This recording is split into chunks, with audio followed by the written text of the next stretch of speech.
All right, my guest today is Jackson McIntosh Strong. He is a leader of other leaders, which is very inspiring. One of the reasons why I wanted to have you on the podcast was given the backdrop of just so much chaos and so much seeming darkness that's coming.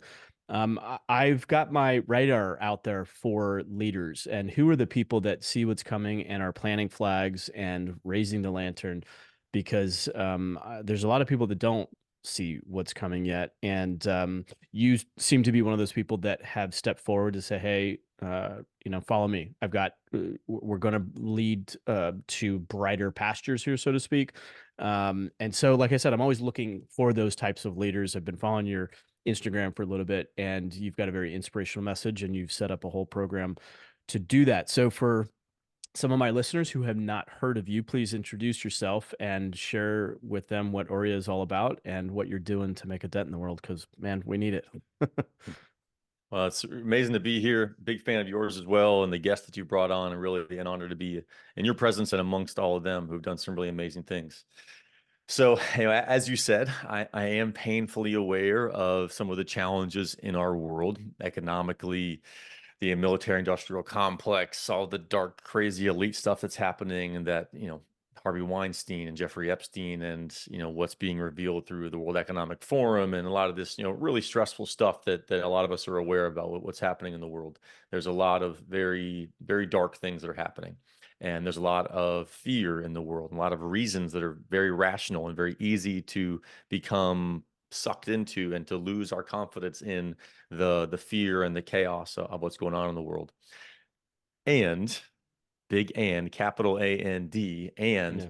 we are now in objectively a massive, beneficial, beautiful transformation in the world that has been forecasted and prophesied by many, many cultures for a very, very, very long time.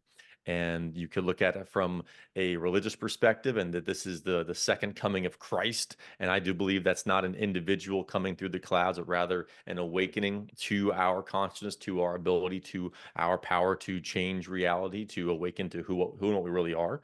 And for Christians that are in the audience, Jesus did say, allegedly, everything I've done, you shall do and more. Well, when do we really get the and more part of things? And when do we really accept the responsibility and step into that similar relationship that he had, that he embodied, and to really say that I and the Father, or I and Spirit, are one?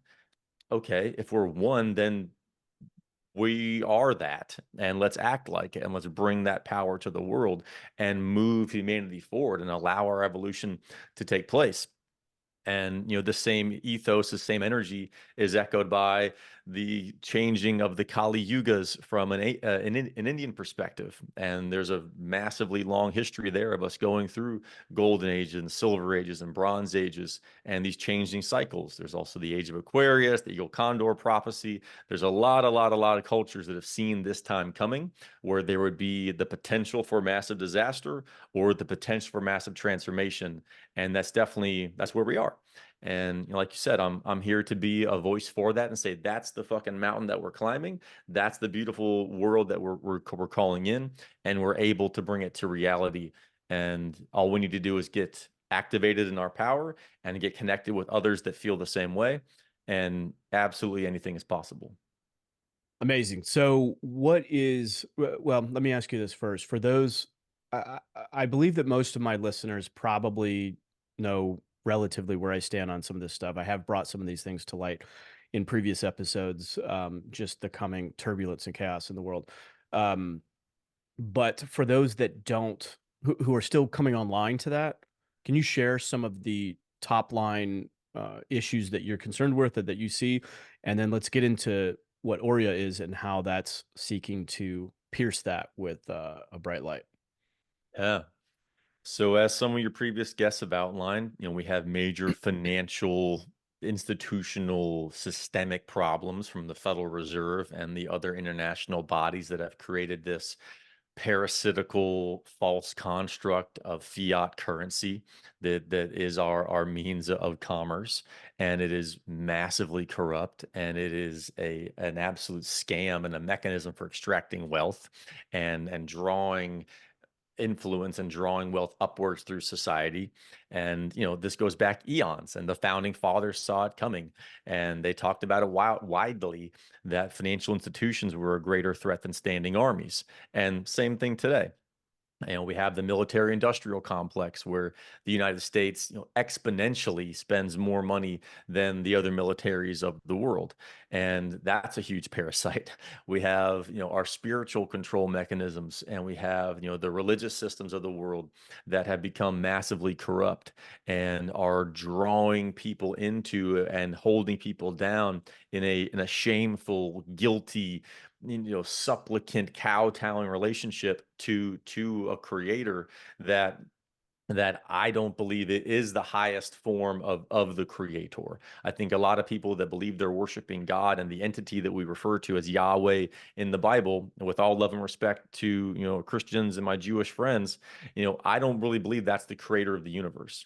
And there's some really amazing authors I've been going really deep on lately, like Paul Wallace, who is a lifelong preacher and biblical expert, who has shown that, and many other authors like Matt LaCroix and others, Billy Carson, who've shown that these biblical stories are repeats and rewashes from previous cultures. And there's many other researchers on this, like Jordan Maxwell, David Icke, and others, who've shown that they go back to ancient Sumer.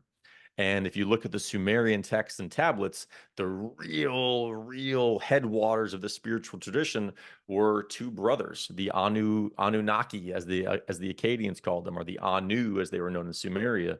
And the one of them was very benevolent to mankind and wanted to see us flourish, and one was rather malevolent and controlling and harsh and cruel and destroyed societies and destroyed cultures.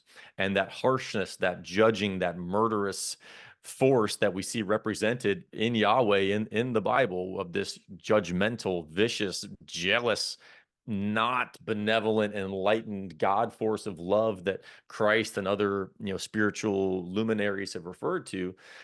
It's very clear that that's not the creator of the universe to me. It's very clear that this is some kind of demigod, some kind of upper being beyond a human, but that is not the creator of the universe. And Hmm. so I see those spiritual traditions weaving their way throughout time and being brought forth to humanity today. And a lot of us are sucked into these xenophobic, racist, crazy ideologies in the present day, looking most specifically at the Israel and Palestine conflict, where we're stuck so deeply and violently into these tribal identities that have the potential to cause, a global devastation or World War III. Hmm. And there's a lot of people that really want that. That's the most profitable thing that there is war and war profiteering. And that's what the banks, that's what the major and military industrial complex creates. That's what they do. So our responsibility is to wake up and say, okay, let's take a deep breath from the media and from what we're being told and from what our religious leaders are telling us, and really zoom out and calm down and really soothe our nervous system, so we're not sucked into these problem, reaction, solution, one, two, three punch combos that dupe us into falling for the propaganda and the lies that we've fallen for in the past. And the lies of the Iraq War, the lies of COVID. I mean, there's a long lineage of how we've gotten into the disasters that we've gotten into, and it's time for humanity to wake up and say, okay, it's time for some changes, and let's get together and wake up to what's really going on out there.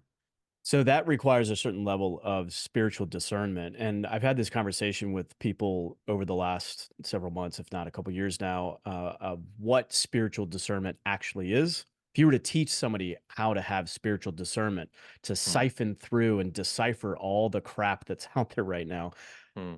what is spiritual discernment? How do you have spiritual discernment to know what path to follow?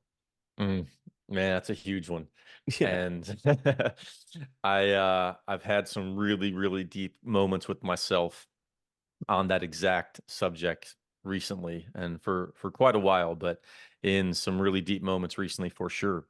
And to me, the best answer I can come up with is feeling deeply into the energetic resonance and the feeling of being in integrity to what really, at the risk of sounding wooey, what really resonates in our being.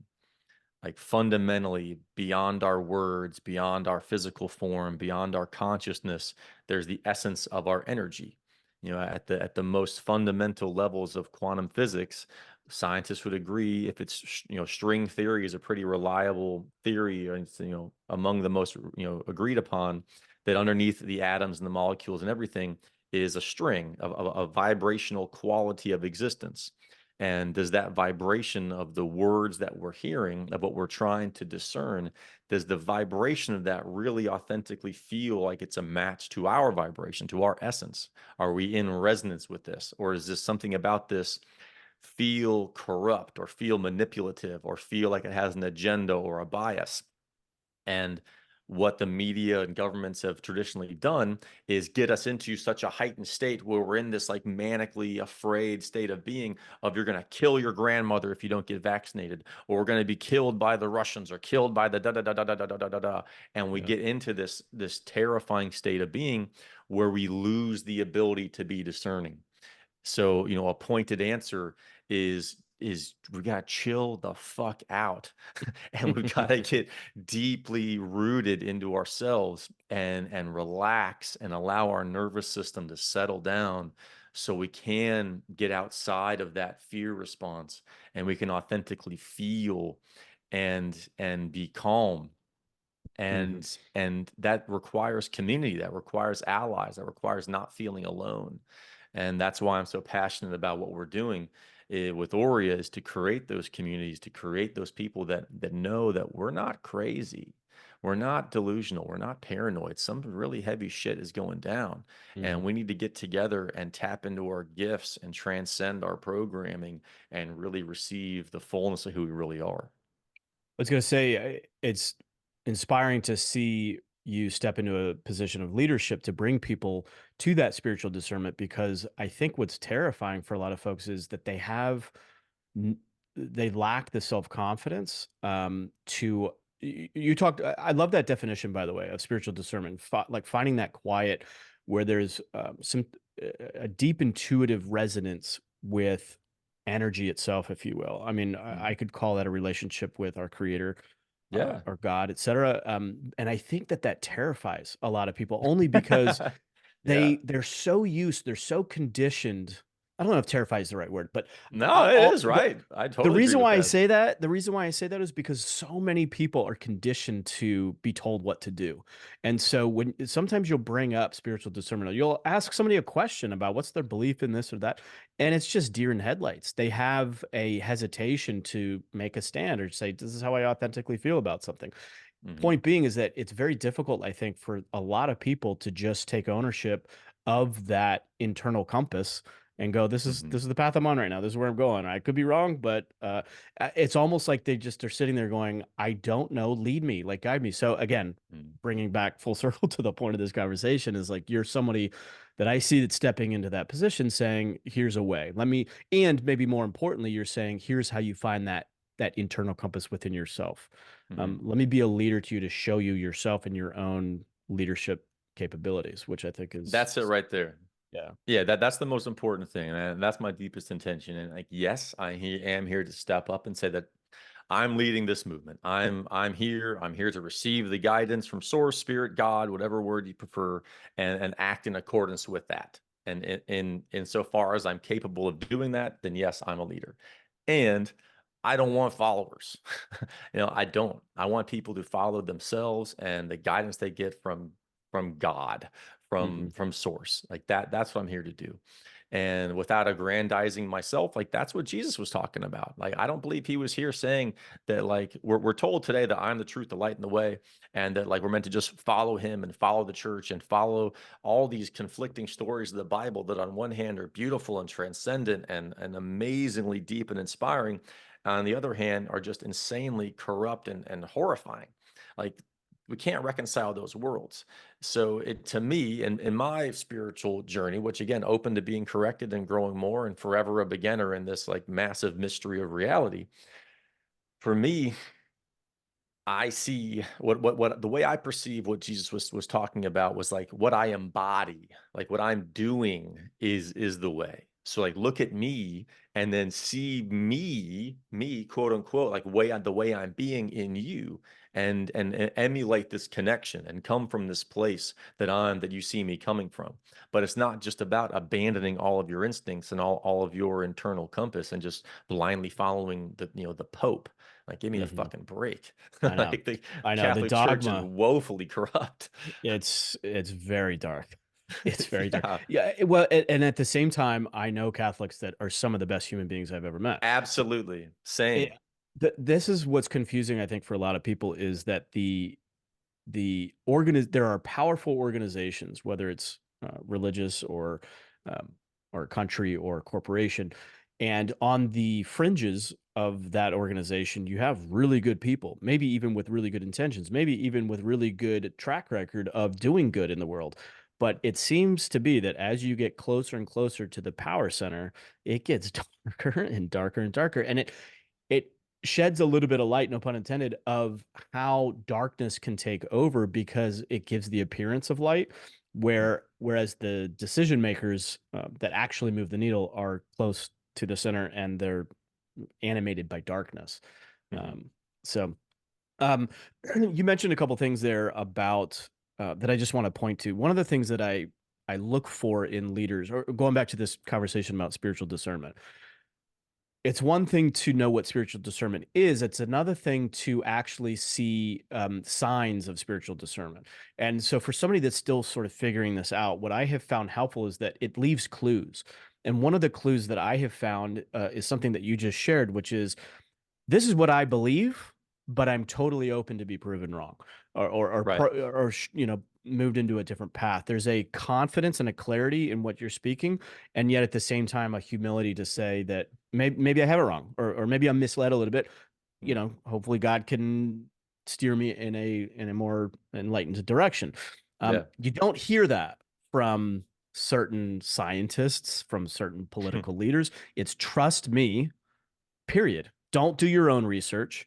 Don't Yeah. trust the fact checkers. Right. How about a big fat go fuck yourself? Yeah. I just, Totally. it drives me nuts. But anyway, the Yeah, point man. being is that it leaves clues. So anyway, Hmm. thank you for sharing that. So talk Yeah. to us about Aurea. Yeah. Um, bef- Tell us what its purpose is, and then I got a follow up question. I want you to share that. Amazing, man. So Aurea is a movement, it's a community, it's an organization. We create moments in time for people to remember who they really are Hmm. and to facilitate experiences and communities that allow that essence to come to the world with courage, with compassion, and with profitability. And we do really serious business training as well, so that we're able to find out who we are and bring it to the world that really allows us to build a life around that deep purpose and passion. Because as we see, we cannot just live in the corporate world. A lot of people can, a lot of people can't. I couldn't do it. I spent a decade or more doing that, and operated at some pretty high levels of the private equity world and the enterprise software sales world. And I met a lot of very successful, very depressed people, Mhm. and I heard a lot of hollow enthusiasm. And a lot of people were really trying to fake it till you break it attitude. And Mhm. like I could see them breaking, and there's a lot of people that are in that same place, and my heart goes out to you, because winning the game and then realizing that it was the wrong game is really, really hard. That's one of the hardest things to go through, is like all the sacrifice, all the late nights, all the effort, all the trainings, all the da da da da da, and then going, damn, this is as good as it gets. When you're on the mountaintop, that's rough. Yeah. So we are here to create a new way of being, in which we are living in that place of genuine resonance with who and what we are, expressing that to the world, finding the others that we resonate with. And it's like, damn, this is great. Like, I'm loving this moment of celebration and music and dance. And that's what our live events do, is really bring amazing musicians and speakers, facilitators and activators of consciousness and connection amongst each other, to really find that authentically, like, powerfully, emotionally energetic connection between us. We can say, damn, you're me, I'm you, and like we feel the same way, like we're in this crazy moment in time together. And wow, that's cathartic. damn, Hmm. this is nice. And Hmm. and so we do retreats and masterminds. And I was just out in LA at a really amazing gathering of facilitators and investors who are bringing together incredible wellness centers. And I was on the phone last night with architects and landowners. We've got an amazing property out in Colorado that's 700 acres out in southern Colorado. We're going to be Wow. building out a wellness center at. We did an awesome retreat out there last year. And that's a big part of the culmination of where we're going is creating these physical spaces for leaders and creators and artists and those seeking trauma healing to really come together. And the philanthropic undercurrent is working with the sexually traumatized, sexually trafficked, and veterans to really bring together people that are dealing with the deepest, darkest traumas that there are. And very blessed to be partnered with Paul Hutchinson's organization, the man behind Sound of Freedom, the film that recently came out, and working with his charities to bring these wellness centers to life and serving the people that have been massively challenged by their life experiences. I think those two groups that you mentioned, the sexually abused, sexually trafficked, and the veterans, are the one of the two biggest overlooked groups that Hmm. need our love and support. I think you could really gauge society by how well they treat their veterans, and Hmm. I think we've done a really, really poor job in that. And I hesitate to say this, but it is my true feeling is I think that there is a spiritual what's the word I'm looking for? Cost for not honoring the sacrifice. Hmm. Almost or a spiritual lesson, you know, and then to and then to pull the layers back and see what's going on in this dark underbelly of trafficking is so horrific and so at scale that it really is it boggles the mind. And it's happening right under our freaking noses, and it's so frustrating when we're so indoctrinated or just swept up into the swell of commercialism and the monotony of the 9 to 5 that we're not aware of what's happening. And you mentioned a second ago about that feeling that you get when you have these programs and people come together and it's like I see you, I see me and you, and I see you and me and you know, that kind of, it's a silly thing to say when we're in this sort of conditioned monotony of the day to day, but when you step into that it's like, oh, this is real living. You feel an exhale of your soul of like Oof, the connectedness that you actually totally. feel. I've been in those moments and it's just like, why are we not living like this? Why is this the exception and not the rule? And then we go back to our boxed life. Hmm. Certainly in the West, not to say that there aren't places like this in the world, but Hmm. man, it just feels like we've completely missed. We've strayed so far away from what I think is really possible. That's the other thing that I think is so powerful about these things that you're doing is it shows the possibility, and people walk away from these things presumingly. I mean, I've been in different ones, not yours per se, but you walk away from that going, oh, this is the potential, this is what we're supposed to be doing, Totally. this is, yeah, the It's a brotherhood. remembrance. Hmm. Tell me more about that. You said when I asked you about Aurea, you said you create these momentary snapshots of remembrance. What is that all Hmm. about? Well, tell me more about what you mean by that. Yeah. Deep down, we know we're missing something. We know something's been taken from us. We know that the society in which we find ourselves is not how things are supposed to be. I'm not supposed to look at people with this suspicion and judgment and ego and like subconscious competition. Those are natural parts of the human experience, but there's a deep remembrance that there's something better, and that we can get back to something better, that there was a higher way where we lived in that communicative, energetically connected space of like really being in that trust and that unity. Like we're missing that unified feeling of consciousness, of knowing, like you just said, you're me, I'm you, we really just look different, but God, at the base of it, we are so freaking similar. Mhm. And that's what we're here to recreate, and that's what previous societies were aware of.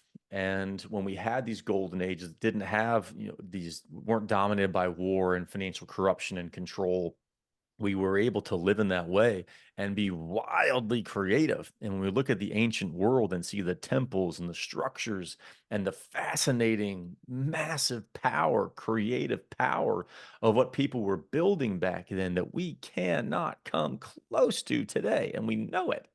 We know it. That's what comes from that heightened state of consciousness. When we're open to divine wisdom, we're open to the power of what energy can come through us. And today we can tap into qigong and tai chi and reiki healers. Like, we can sense when energy is moving through people, and we can have these beautiful connective moments. Well, how far can we take that? And we see evidence today of the power of quantum physics and of the double slit experiments, where we observe reality and reality changes. We observe an electron and it goes from a cloud of potentials and a wave into a single particle. And, like, for people that don't know about that, Google the double slit experiment. It's fucking crazy. It's wild. Like, Yeah. right. I figured Yeah. right? Yeah. Like, we know that our consciousness impacts reality. Well, did the Egyptians tap into something where they could, through sound or vibration, move millions of stones into place and shape reality? Or did you go to Peru and see these melted giant stones that they look melted? And did we find or did we forget that we had these powers? And are we now reawakening to them? That's what I'm here for, man. And I don't, Yeah.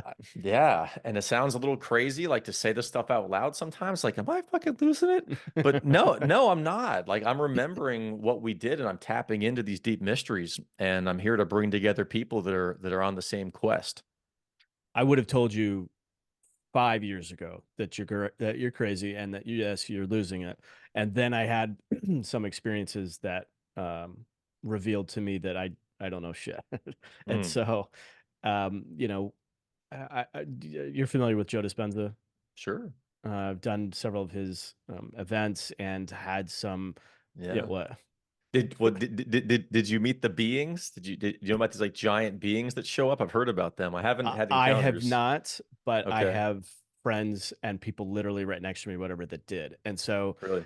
yeah. So this is the thing. This is we're going a little bit deeper here. So Let's if go. if people don't think we're crazy yet, they're going to after we talk about Let's this. get weird, Peter. Let's get weird, man. All right. So the first time I went to this event, I didn't know who Dispenza was. I didn't even know. I think I'd Wow. seen a YouTube video or two, and I was like, and he Cool. appeals to your intellect when you see him on YouTube and stuff like that. The stuff that he says, and he says it so eloquently, I'm like, oh, he's fascinating. I need to research him. Well, my father got diagnosed with Parkinson's a few years ago, and Mm, we were looking for, or he was looking for, alternative um, ways to address this, to have healing. And we're a part of some other groups, and one of the groups mentioned, several people mentioned, oh, you got to go to a Dispenza event. We get out to, so my father invited me. It was down in Mexico. It was at the end of 2020, which was at the very beginning of when they started people allowing people to travel again and stuff like that. So we were all just itching to travel and shake the COVID, funk off and mm, start to connect with people again. And so we go down to Mexico and we have this incredible experience. But I felt visceral energy flow through my body like I didn't know was possible. It literally felt like I was laid down into a river of energy. And as I'm stationary, the energy is just flowing through my body. And I was like, what the this is incredible. And then I had an out of body experience. Um, uh, we healed people. I watched people walk in, or should say, sorry, wheeled in on wheelchairs and then leave the week walking and running. It's like you're watching people have miraculous healings right in front of you. And then, yes, I did talk to some people who saw some light beings and very clear, some people said, that they reported that they saw beings of light that were dressed in sort of military garb, that they were very like mm. here to protect. They were like on the outer edges of the room. We did another meditation along the ocean where half of the people, so really quickly, we go do this meditation on the ocean. It was freaking beautiful. The sun setting, You're in the Mexican, beaches and water's beautiful. It's warm. So I have my shoes off and I'm walking up and down. And at the end of the meditation, I go to put my shoes on. I'm putting my shoes on, and I have a friend that comes running in. She's like, "Did you see the orbs?" I was like, "What? So, come again? What'd you say?" She's like, the orbs that were out over the ocean." I was like the boats that are out there?" She's like, "No, the hundreds of orbs." I'm like, "Have you? Are you on anything? Did you take an edible? What's going on?" "No, there's orbs. Ask other people." So I started asking around, and there's like 1,000 people at this event. Hundreds of people were like, I couldn't believe it, but there were orbs floating out. I was like, damn, no, I didn't see those. I guess I wasn't tuned in high enough. But anyway, so my point is that I had very real experience, firsthand testimony of people that have seen beings that have. There were people who had bad backs or whatever, where the beings would come in and supposedly, just chiropractically realign them or flush some negative disease type energy out or whatever. So yeah, it got a little bit weird. I did have some other experiences and some other things that I could share, but it changed my whole perspective on what's possible and or what we're heading into. What We're about you? heading How did back you into that. yeah, how do you go from the VC world to what Mm. you're doing? You're channeling a very Christ-like aesthetic. What did you have a pivot point too as well? Yeah, yeah, yeah, for sure. It's, really amazing mentors and just really extraordinary people that I've met, along the way. And, from a pretty young age, I've been in this body for 39 years now. And when I was 21, where the real beginning of the awakening to the light and the dark began when I was in the VC world and private equity world, like you said. And I told this story recently on Instagram for the first time, and it was one of our most successful, posts. Mm. But I've always been scared just to share it because it's a little controversial. But it's reality. This is really what happened. And I just say that briefly because it's evidence of the power of speaking our truth. And so everyone's out there that's hesitant to share something that they know is true. I invite you to use this as an example or as a catalyst to your courage and speaking what you really feel. Because when I was 21, I'm in this big mansion over in Naples, and it's me and a man that I've been working with in the private equity world. We're doing this big real estate project for student housing for this university, and I got the internship by chance, but I'll leave that to another story. But anyway, I look down in this hand, I see a big gold ring, and on it is the G Freemason symbol. Mm. And I knew that symbol from our elementary school because the husband of the principal was a Shriner. So we'd have nonprofit events and fundraisers, and I always see the big G on there. And so I asked him, I was like, "Oh, are you a Shriner?" And he's like, "No, I'm not a Shriner. I'm a Mason, Freemason." And I said, "Oh, what's up with that? Like, what's up with these Masons? I know it's a secret society, but I don't really know anything about it. I'm just kind of a clueless, college kid, really." And he went on an epic riff for the next few hours, talking about all kinds of crazy stuff, from 9/11 being an inside job to the details of what was really behind the Iraq War, to the secret societies that run the world and the human sacrifices that happen, and all kinds of crazy stuff. And I'm just sitting there spinning, just flowing with the conversation and like feeling drawn into it and knowing that there's something behind what he's saying. It's that, like, in that discernment moment of resonating with something that was way beyond me, that I had no understanding of. But I was like, damn, something about this really hits. Like, this feels real in ways that I really am challenged by, but Mm. I'm fascinated by. And I'm not saying it's all right. And if you disagree with those previous statements, that's all good. There's a case to be made for that. That's very rational. And over time, I've come to meet many other extremely credible former military scientists, engineers, architects, a lot of people that completely take apart the official story of 9/11 to focus on that for a moment. It's not fucking possible. I don't know exactly what happened. It's very hard to prove what did happen because the evidence was taken away and taken off in trucks immediately. And Despite the fact that the black boxes were never recovered, we're told that paper passports floated down like magic. And we picked them up and said, "Oh, it was Hani Hanyor. Here's this pilot that couldn't fly a fucking Cessna, according to his flight trainers, that flew a fucking jetliner at, it's at hundreds of miles an hour into the buildings and performed a perfect spiral downwards into the Pentagon." Like, there's so many things of it that are just not fucking possible. So, there's that. the, the, the questions alone to me is just evidence, or the lack of evidence is evidence. Like you were mentioned, the fact that we saw certain things and then those were never to be seen again, to me, is evidence. But those are hard to point to when you have people saying, where's your evidence?" It's like, well, they took it away. But that to me is a data point. Doesn't Yep. prove distinctively what happened, but to me, it certainly raises questions. There's a lot of Yeah. questions that I have about a A lot lot of of things. questions, man. So anyway, sorry, continue. No, it's all good. And I'm glad that you have the courage, and the rationality to sort through this stuff and transcend the thought program that says, like, no, it was this guy, it was that, and like, that's just programming. We got to We've chill been the. Yeah. we've yeah, Go ahead. Go we've ahead. been labeled conspiracy. I've been labeled a conspiracy theorist by so many people, Mhm. and Yeah. all I say in response to that is like, I'm doing is asking questions. And Mhm. if you really look at the information, you have to be a conspiracy theorist to wipe it all away, to say that it was exactly as the narrative is being told. So that's all I'm saying. I don't believe that I know jack shit about any of that. I mean, I have my personal opinions on it, but we're just asking questions. And I think we ought to be able to ask those questions when things don't line up. I've had guests on the program where I have one friend of mine who was in DC on 9/11, and he was one of the first responders to the Pentagon. He was in the military. And he's like, what they told you is not what happened. And so I have also met military folks, investigative journalists, uh, first hand responders, it's talked specifically to them.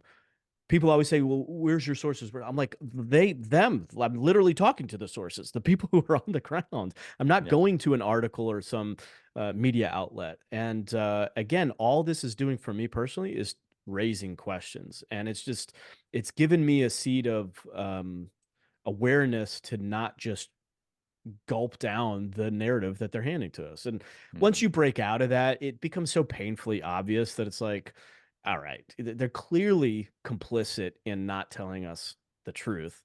Mhm. So what else are they not telling us? And it kind of Exactly. one thing leads to another, to where you're like, I have to question everything at this point because we're being Yep. so inundated with these falsities. So Yep. um, And that's okay. And a lot of people don't have the nervous system to stomach that. And they need the comfort because they're so stressed out by a bullshit diet, and not grounding themselves and not having a practice to just calm down enough to think clearly. And our rationality has been destroyed, and we've been programmed into these crazy belief systems. yeah. So a huge part of my journey is has been having great mentors to help me just relax enough to think, and like you said, ask smart questions, and come into alignment with the energy of God, of Source, and being able to receive that and flow with that, and find confidence and clarity that there is a benevolent creator behind all of this. Hmm. And that's the most important message I think that there is for people to find that peace and that deep knowing and that deep trust, that no matter where you are in life, like, don't be afraid in your business creations and your views on the world in general. There's 365 mentions of do not fear in the Bible.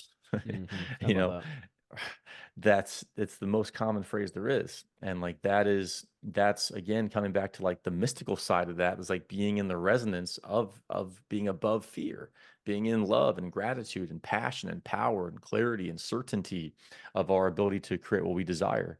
And we need other people around us to help create that and to help really feel that way. And again, that's what we're about, is helping to bring that about. I think one of the difficulties that people face is they they seek to pursue understanding deeper truth.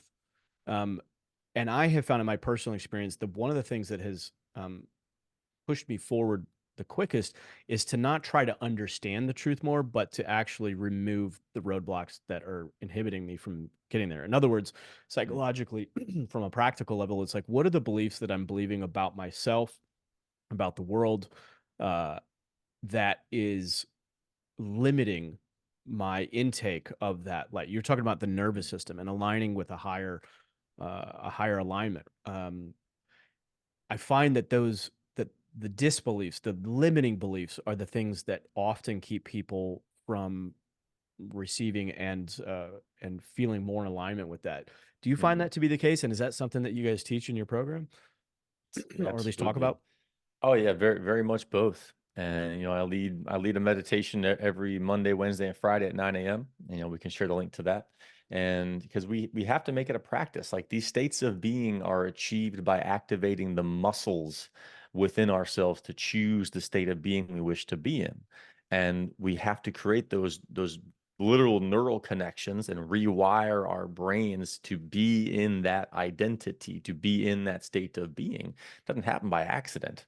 The monks in the mountains, they're able to access these deep trance-like states through a fuckload of practice. Hmm. And so, we gotta take that responsibility to identify what's holding us back, see what aspects of what we think is our authentic, traumas and beliefs and inherited generational karma and family patterns, and what is coming up from the resistance.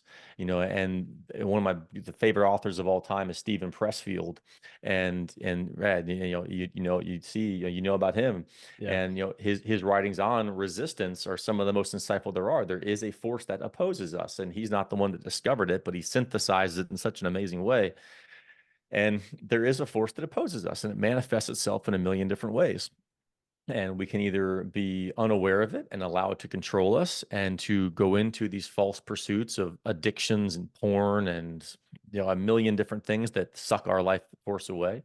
Or we can remain true to our greatness and ascend up into the higher realms or the divine ground, as he would call it, and serve the muse, as he would call it, and come into a relationship with this beautiful essence of divinity and say, okay, I'm here. Like, show me what you want to do. Like, what do you want to create through me? Like, help me. I'm here to help you. Please help me. And like, give me the inspired ideas that are in line with what I want to bring to the world.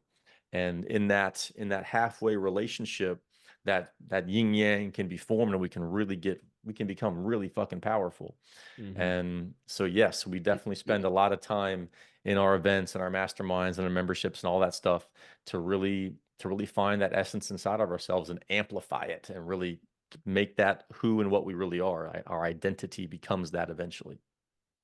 Uh, I go back to a earlier part of this conversation when you were talking about remembering, and I wanted to share with you something that recently came across my radar, so to speak, about the word remember.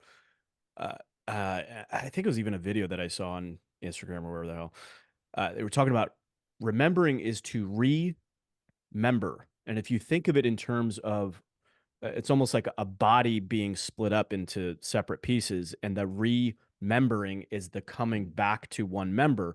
And I was like, "Oh, that makes so much sense." I mean, what is remembering if not going back to a deeper, universal truth of one consciousness, of one wholeness, of one body? Totally. And like the phrase like embodiment comes to mind of like you can have it as a thought, but until you embody that and it becomes your feeling, your body, your identity, it becomes who we really are. It doesn't have the power. And it's so easy to hear people that have like the platitudes and like the beautiful sayings. It's like that feels super shallow, bro. I don't think you've had like the dark night of the soul to really Yeah. like see yourself and really like embody that. And one brief thing, I can tell you want to go somewhere else, but one important thing is like also the word education comes to mind, Mhm. which comes from educe. And educe means to bring out that which is already within, right? Yes. We're not really learning, we're remembering who and what we are. We're accessing the infinite field of knowledge that we're ultimately one with, and we're figuring out how to express it in a way that doesn't, drive us crazy, but that is articulate and clear and concise and powerful. And I think that's the journey that we're all on. Education to me is one of the most frustrating things right now, just to see what the education system is doing. And Mhm. we literally talk about cramming in education today. It's like I got to cram this knowledge into what? To regurgitate it to what? Then pass a test to be. It's like at no other time in your life are you. I shouldn't say no other time, but in education you are one individual. You're pulled apart from the group, crammed in all this information to then regurgitate what somebody else is telling you you need to know, as opposed to what I think you're pointing to, and what I believe too, is the real education is to draw out that which is within, and that we all have a gift to give, and that there's a bigger purpose for us, and it's part of the greater body. We're not these individuals that need to be pulled apart and tested and rigorously. There's so much anxiety and stress that is imposed upon an individual. And yes, we need to step and be able to be independent. However, we're losing, I think, the ability to get to an outcome collaboratively. And I know schools are making, at least my kids' school, are making some changes, which is nice to see. But fundamentally, there's a conditioning of testing and uh, cramming that is just alternative to what I wish is out there. But Oh, totally. It's. I mean, you go back in time. You've probably seen this before. It's factory worker training. yeah. It's ultimately it was a Prussian military model, like a country that doesn't exist anymore for good reasons. Like literally, our school system is built to make factory working military pawns without Mhm. capacity for creative thought. Mhm. Like, holy Wow. shit. Yeah. It's frustrating. So tell us a little bit about what your members are doing. The people that come to your events, your workshops, give us a sense of who they become, and so that you illuminate what you're doing, in case somebody who's listening might be interested in doing it as well. Yeah. Yeah, that's some of the just coolest people that I've ever met. And there's such an amazing mix of incredibly talented coaches and facilitators and expressions of really evolved thinking on philosophy, on over to incredible dancers who are building out amazing, expressions of their ability to express themselves and help people be advance into their artistic endeavors, to a woman that runs a social club for bisexual women, to others that are helping to save the rainforest. It's and others that are psychedelic facilitators. We have such amazingly cool people, and I'm just in awe of what happens when we really commit to our truth. And a year and a half ago, we didn't exist. We were an idea. And today we've had we have amazing partnerships with genuine world changers and incredible speakers and people that are amazingly successful and doing genuinely incredible things in the world. And I just share this enthusiasm with you all, that if you want to work with us, we'll share the links to get in touch. We'd love to be part of your world. But no matter what, if it's working with us or somebody else, just figure out your truth and speak it, and trust that when you follow that thread, you're going to go into some absolutely incredible places that are wildly beyond where what you think is possible. That's been my experience, and I imagine that you're somewhere in agreement with that, Peter. I've had those experiences for sure. There's still threads I need to pull on for sure, but Yeah, same. what can you share one of yours? Yeah, I mean, the first one that comes to mind are these wellness centers, these wholeness centers. And last spring I was out in Mount Shasta, and with a couple mentors, and really going through some really deep psychedelic, very intentional psychedelic experiences with them. And there was this crystal clear vision to me of what was next for Aurea, was creating Aurea centers, for lack of a better word. And I don't care what we call them, but they're happening.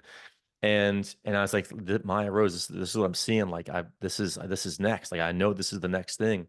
I just want to talk to you about it. Like, how do we do this? And she's like, well, you got to talk to my friend Steven. He just bought 700 acres of land in South Central Colorado, and they're building a retreat center, and it's beautiful. And it's called Agape Valley. And if you don't know Mm, what agape means, you probably do, but it means the highest form of love in the mhm, Greek lexicon.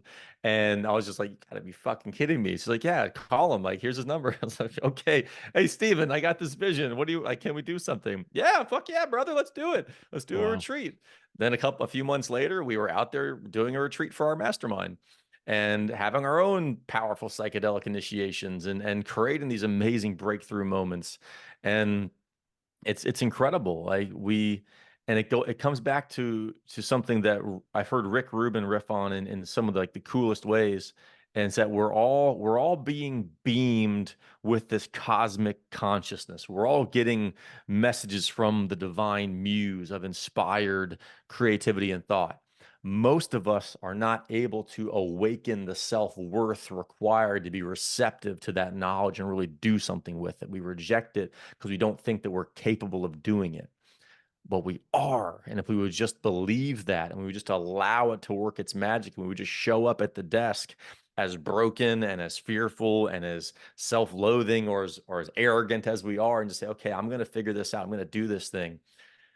The divine works in partnership with us to bring it into fruition. And now, like I said, last night I was on a call with the architect and this and that, and we just had a mastermind out in LA. And like, there's a huge alliance of people coming together that are having the same vision. And these centers are going to become something absolutely fucking incredible. And I cannot wait to open the doors to the world to those. Are they going to be psychedelic in nature, or are Yeah. they going to be? Yeah. Yeah, definitely. They're multi-modalities, but when you look back through history, pretty much every single culture that was aware of psychedelic plants or fungi, they integrated them into their spiritual traditions because they awaken consciousness in ways that nothing else really does. And Hmm. yes, there's meditation, yes, there's breath work, yes, there's tantra and body work and yoga and of ways of transcending the ego and our traumas and receiving our authenticity. And these medicines do things that nothing else does. They're uniquely their own methodology. And I've had incredible transcendental experiences with them that have been very challenging at times, doing deep shadow work and looking at traumas in my past that are really hard to look at. And we've all got things that we really don't want to see.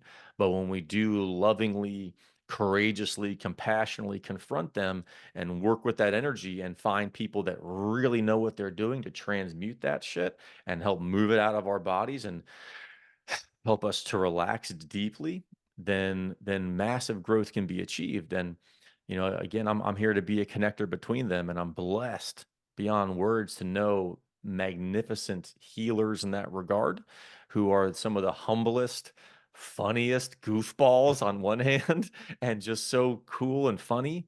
And on the other hand, the most hardcore shadow workers willing to go into hell and back with people and bring them out the other side, really renewed and again, remembering who we really are. Mm. Yeah, it takes a special quality being to be able to navigate somebody into those dark places. There's a lot of Oh people yeah. that are just carrying a lot of trauma. Yeah, man. I worked with some of them, and it's so unfortunate, but to see the healing work take place, to transmute that energy and to relinquish that energy, a lot of that Mm. is like it's like we're these conduits of energy, and there's these stuck points. Have you read the book The Body Keeps the Score? Yeah. Yeah, yeah. It's like our body's hanging on, our nervous system, it's almost like it's storing it so that we can process it. And Mhm. over time, we don't, a lot of people don't process that. And Mhm. so then it becomes stuck and then it becomes dis-ease Mhm. and manifest itself. Mhm. So doing this deeper work is so healing and so liberating. I do have one question though for you, and I know we're getting a little bit short on time, but if I could ask you, it's a kind of a bigger question. But Yeah. how do you reconcile Christ consciousness with Mm. all of these other modalities? Is there one Mm. source that you lean on to be the primary compass as you navigate through all this stuff? Do you kind of pick and choose what you feel in the moment? How do you reconcile that? Yeah. I know that's a controversial No, it's great. concept. A lot of Christians, they hear, oh, the second they hear yoga or tantra, it's like, all right, you're not a Yeah. Christian to me. And Yeah. yeah, It, so it how do you reconcile it? Yeah, man. Thank you for asking because I spend a lot of time working on figuring that out. And as Jordan Peterson would call it, wrestling with God and Mm, like trying to figure this thing out. And the further I go, the less I know, and the more I know, for sure. And I've been really going deep with Paul Wallace recently. I mentioned him earlier. He's really been impressive to me on taking apart these biblical concepts and showing where these parts and pieces come from, and what is truly inspired divine wisdom and what is really corrupt manipulation that's clearly coming from some other source that's not the creator of the universe, and revealing what that spirit of Christ really is, like what the spirit that inhabited the man that we call Jesus or Yeshua, what that really was. And my personal process has combined some psychedelic experiences where I encountered a being that in the 3D shape of a man, but made of stars and galaxies sitting on the couch next to me, and feeling this incredibly loving presence that like I've never felt before. And Mm. this transcendental feeling of everything's okay. Just don't worry. Just never be afraid. And it's all okay. Celebrate it all. And feeling that presence was something that I can't forget. I never will forget. And that's, to me, without giving myself credit for it, but that's embodied spirituality. That's a felt experience.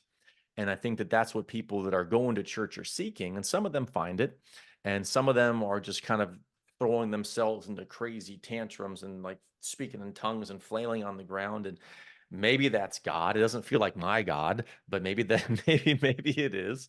We all have our own unique experience, as unique as our signature is our spiritual signature. So trying to answer your question succinctly as I can, between dissecting the spiritual texts and going into my own personal experience and feeling and following the resonances that I experience, and trusting that there's a divine source guiding it all, and and that somehow within that chaotic mess of disharmonies and disagreements and deeply felt truths is where I find the essence of that Christ consciousness, that is this deeply loving, deeply passionate, deeply caring, deeply motivated aspect of me that is willing to do whatever it takes to bring my vision into reality. And Christ consciousness includes, carrying that cross and going through difficult things and having deep resilience and fortitude, along with the peace and the ease and the trust and the grace and that deeply, relaxed state of feeling in harmony with a source of inspiration beyond ourselves. And that's what I'm here to cultivate within myself. And the last piece that comes to mind to share on that is that allegedly the disciples asked Jesus, what is, how do we discern if a prophet is really speaking from spirit or not? And he said, as he often did in parables, what's the fruit? What's the fruit of what they're creating? Is it a good fruit, or is it not? Well, then it's probably okay if it's a good fruit. He didn't say, well, it's only because they recognize the Baptist version and they Yeah. condemn the fuck out of everybody else and like they yell at everyone. Mhm. Like, he didn't say that. He said, is it a good tree? Okay, then chill the fuck out and like see, like, is yoga good? Is Reiki good? And like, yes, I've seen perspectives that those things are corrupt behind the scenes, and so we all need to be really careful about our ego, and like, are we acting like the source of the healing? Are we the healer? And even though I refer to some healers, in my life, they don't call themselves healers. And I don't call myself a healer because I'm not. We are not. We're just meant to be in our own healed state and be in the presence of someone else while they come back into harmony with the divine and with their authenticity. We're not Mm. meant to have authority over someone. It's okay, I'm your healer now. Fuck no. Like, that's where the ego gets in, and that's where guru syndromes get in, and that's when things go to shit almost every time. Hmm. One of the things that I look at to gauge somebody's spiritual path, because you shared some things today that I personally don't fully align with yet. I also haven't done the research that you've done, and I haven't Cool. looked at those things. So there might be some awakening and some openings there for me. And I know that some of the stuff that we shared today is going to be contradictory to other people's beliefs, et cetera. But I encourage listeners to measure on these fronts. Number one, like look at somebody's heart. Are they seeking to do good? May not be the good that you think is what they should be doing, but in their heart of hearts, are they pursuing a path of seeking good? Are they led by a divine source? You've mentioned a minute ago about having that divine source be a guide. Um, are they humble? Do they receive, do they have a level of humility to say, maybe I don't know it all? Those to me are like distinct, definitive signs that I can connect with somebody. I think Christ consciousness looks at the heart. So somebody might be into crystals, and you might go, that is the antithesis of what I stand for. But if you look at that person's heart and where they are on their journey, that might have brought them personally a great amount of healing. They might have Mm. experienced some fruit from that. Is it to say that that is now the one tree that we should all be aligned to? No, not necessarily. You can have a And smaller God bush that, created the heavens and the earth. Like he made those things, or spirit God made them. So like how bad can they be, you know? yeah. Well, and again, to my broader point, it's like just look at the person's heart. And Yeah, I know totally. people that are in those alternative worlds that are some of the most beautiful, what I would call Christ-like individuals, but they don't go to a church. They don't espouse Christianity or anything like that. But their loving nature, their hearts are pure and they're seeking to do good and they're seeking to bring healing. And I connect with that but more so than other so called Christians Mm. who are self righteous and judgmental and so locked into their belief systems that they can't even entertain anything outside of that. Yeah. So I say that with Trauma humility. response. Yeah, I think so, and not to judge them either. I do think Yeah. that there's a lot of what they're sharing too, which I am now actually in a process of more deeply understanding. Mm. I've made some spiritual shifts lately, and a lot of it Yeah. is to me better having better understanding Christ consciousness. So I Yeah. honor that as Same. well, but I think there's maybe a better delivery for a lot of them. But Yeah.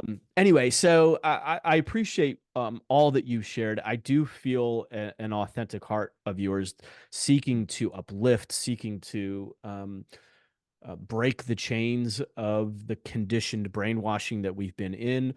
And if we were to look at your fruits, you certainly have a growing movement, which is awesome. For those that are interested in learning more about that and or possibly attending one of your workshops or your programs, where can they go? Yeah, thank you, man.